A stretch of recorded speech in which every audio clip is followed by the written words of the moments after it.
মৰমৰ ছাত্ৰ-ছাত্ৰীসকল আজি 10 মানৰ পাঠত মই তোমালোকক পোহৰৰ বিষয়ে অলপমান একদম ন্যূনতম প্ৰয়োজনীয় দুটামান কথা অলপমান আলোচনা কৰিম তোমালোকৰ লগত। তোমালোকৰ মনোযোগ দি চাবা ভিডিওটো। চোৱা পোহৰৰ আমি ইংৰাজীত এই চেপ্টাৰটো অপটিক্স বুলি কওঁ। পোহৰ অপটিক্স। তো ইয়াত আমি আজি আৰম্ভ কৰিম পোহৰৰ বিষয়ে, যে পোহৰ মাধ্যম কি, পোহৰৰ বা পোহৰৰ ধৰ্ম কি, কেনেকুৱা ধৰ্মৰ বিষয়ে 10 মানৰ পাঠত আলোচনা কৰা হৈছে। পোহৰ যে পোহৰৰ ধৰ্ম বুলি কোৱাৰ লগে লগে 10 মানৰ পাঠত পোহৰৰ সৰল ৰৈখিক ধৰ্ম, পোহৰৰ সৰল ৰৈখিক ধৰ্ম এই বিষয়ে কোৱা হৈছে। পোহৰে সৰল ৰেখাত কেনেদৰে গতি কৰে বা সৰল ৰৈখিক ধৰ্মৰ ওপৰত ভিত্তি কৰি প্ৰতিফলন প্ৰতিসৰণখিনি কেনেদৰে সংঘটিত হয় সেইখিনি কথা আলোচনা কৰা হৈছে। যে তাৰ পিছত আহিল মাধ্যম, পোহৰৰ মাধ্যম।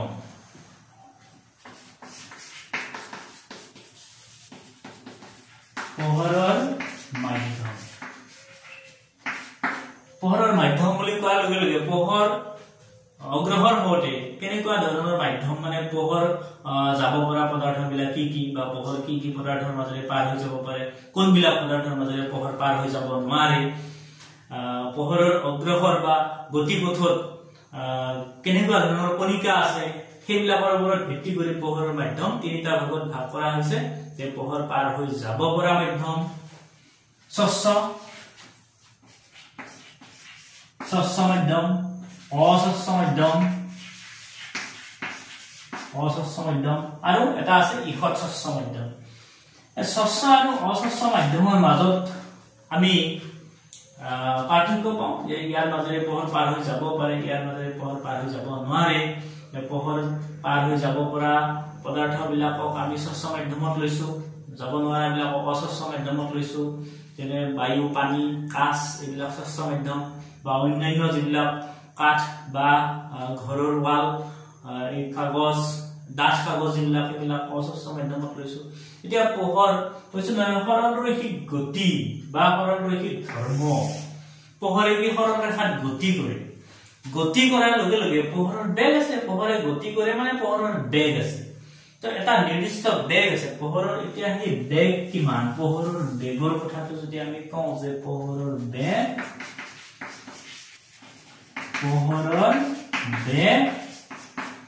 প্ৰতি ছেকেণ্ডত 3 × 10⁸ মিটাৰ পাৰ ছেকেণ্ড। এককটো আমি এনেদৰে লিখো কেতিয়াবা 3 × 10⁸ মিটাৰ/s, মিটাৰ পাৰ ছেকেণ্ড। এইটো এনেকৈ লিখা হয়। তো পোহৰৰ বেগ এইটো পৰীক্ষামূলক এটা তথ্যৰ পৰা পোৱা গৈছে। পোহৰৰ বেগ যে 3 লাখ কিলোমিটাৰ প্ৰতি ছেকেণ্ড। এতিয়া পোহৰ অগ্ৰসৰ হৈ আছে এটা নিৰ্দিষ্ট মাধ্যমৰ মাজেৰে। যিটো মাধ্যমৰ মাজেৰে পোহৰ অগ্ৰসৰ হ'ব, ধৰি লোৱা হ'ল এই কেণ্ডেলডালৰ পৰা পোহৰ এনেকুৱাকৈ অগ্ৰসৰ হৈ আছে পোহৰৰ পথত। এইটো যিখিনি কণিকাৰ মাজেৰে পোহৰ আগবাঢ়ি গৈ আছে, এইখিনি হ'ল প্ৰথম মাধ্যম।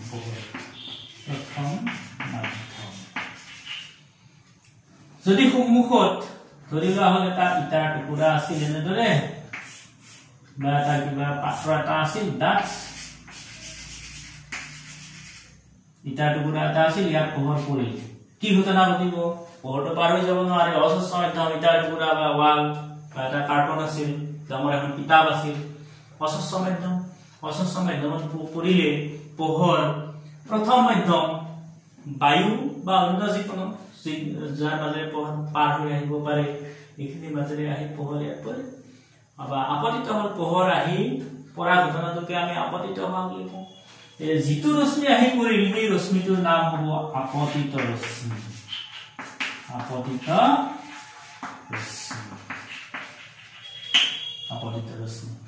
এতিয়া অস্বচ্ছ মাধ্যমত পৰিলে পোহৰখিনি কি হ'ব? পোহৰখিনি পুনৰ আগৰ মাধ্যমলৈকে ঘূৰি আহিব, উভতি আহিব। উভতি অহা যিখিনি ৰশ্মি, সেইখিনি ৰশ্মিক কোৱা হৈছে প্ৰতিফলিত ৰশ্মি। प्रतिफलित रश्मि गम पालो आपतित रश्मि माने की प्रतिफलित रश्मि माने की जितु रश्मि पोहৰৰ উৎসৰ পৰা আহি বস্তু বা পদাৰ্থৰ ওপৰত পৰিছে বস্তুৰ ওপৰত পৰিছে হেতু আপতিত ৰশ্মি বস্তুটোৰ পৰা খুন্দা খাই বা বস্তুটোৰ লগত সংঘাত হোৱাৰ পিছত যেটো পোহৰ ৰশ্মি উভতি গল হেতু প্ৰতিফলিত ৰশ্মি এতিয়া যেটো বিন্দুত আহি পোহৰ ৰশ্মি আপতিত হৈছিল সেই বিন্দুটোৰ নাম হ'ব আপতন বিন্দু এতিয়া এই যে পৰিঘটনাটো ঘটিল অস্পষ্ট বস্তু এটাৰ ওপৰত পোহৰ ৰশ্মি আহি খুন্দা খালে খুন্দা খাই পুনৰ আগৰ মাধ্যমলৈ উভতি গল এই পৰিঘটনাটো কোৱা হ'ব পোহৰৰ प्रतिफलन पोहৰৰ प्रतिफलन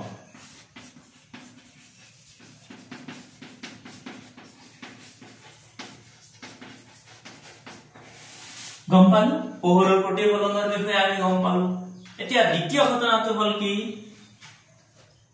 যদি মাধ্যমটো স্বচ্ছ মাধ্যম হয় ধৰিবা হল ইয়াৰ এটো পুৰা কাঁচ আছিল এনেকুৱাকে কাঁচ আছিল পোহৰ ইয়াত কাঁচৰ ওপৰত পৰিল কি হ'ব পোহৰখিনি যেহেতু স্বচ্ছ মাধ্যমত পৰিছে এই পোহৰখিনি এই স্বচ্ছ মাধ্যমৰ মাজেৰে পাৰ হৈ যাব কৈছিলো নহয় বেগ আছে পোহৰে গতি কৰে তা পোহৰৰ যেটো বেগ এতিয়া চা আমি মাটিৰ ওপৰেৰে দৌৰি আছো গৈ গৈ গৈ গৈ আমি পানী পালো আধা কিলোমিটাৰ মান ঠাই মানে একাটো পানী তাৰ মাজেৰে দৌৰিব লাগে ঘন মাধ্যম বায়ু পাতল মাধ্যম ঘন মাধ্যমত যেতিয়া আমি দৌৰিব লগা হল আমাৰ বেগ কমি যাব পোহৰৰ যেটো বেগ সেই বেগ কি হ'ব বায়ুৰ মাজেৰে আহি আছিল ঘন মাধ্যম এটো মাধ্যমটো ঘন আৰু ডাঠটো কোৱা হৈছে আলোকীয় ঘনত্বৰ ওপৰত তো আলোকীয় ঘনত্ব হিচাপে এটো ডাঠ মাধ্যম কাঁচৰ ওপৰত যেতিয়া পৰিল কাঁচটো স্বচ্ছ মাধ্যম ঘন মাধ্যমত পৰিল এই পোহৰৰ বেগ কমি যাব বা এইটো যদি এই মাধ্যমতকৈ পাতল মাধ্যম হয় তেতিয়া হলে এই বেগটো কি হ'ব পৰিৱৰ্তন হ'ব তো আমি কমা বা বাঢ়া দুটা শব্দ বেলেগ বেলেগকে নকৈ আমি যদি কওঁ যে এটা মাধ্যমৰ মাজেৰে পোহৰ আহি আছিল দ্বিতীয় স্বচ্ছ মাধ্যম এটাত পৰিল কি ঘটনা হ'ব পোহৰৰ বেগৰ পৰিৱৰ্তন হ'ব এই পোহৰৰ বেগৰ যেটো পৰিৱৰ্তন সেই পৰিৱৰ্তনটোকে কোৱা হৈছে পোহৰৰ প্ৰতিসৰণ